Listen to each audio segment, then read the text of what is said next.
bago kayo manghinayang, ano na rin to, may 10 years. So, siyempre kawayan lang din yan. So, hindi na rin pwede sa mga occupants. Tignan nyo.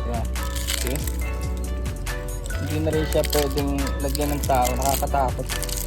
Mga bisita pa naman, bigla nilang umaakyat. Tapos yung mga ayan, pag yung paa nila, tingnan. Okay? Pagtapak nila dyan, kaya hindi na rin talaga, okay? So after all, kawayan lang dito. Maganda lang tignan sa labas kanina, pero actually delikado na siya. Saka nagalaw siya, umakanya siya. So pagka may mga tao, nakakatakot na.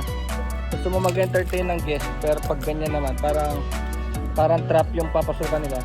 Lalagay na lang tayo ng iba. Nagawa tayo ng iba. Pero ito mga kahoy na ito, magagamit pa sa art. Hindi naman actually talaga matatapon. Bibigay ko ito sa mga kaibigan ko para makita natin ito sa mga museum o sa mga shows. So at least buhay pa rin siya. Kasi yung iba naman okay naman eh. Pwede gamitin sa art, yung iba.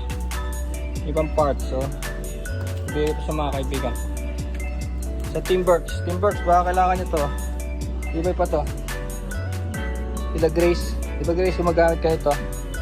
Sila Ding Royales, Ted ka, baka kailangan nyo to. Gawin nyo dito. Hindi ko naman itatapon to. Tatapon ko lang mga bulok.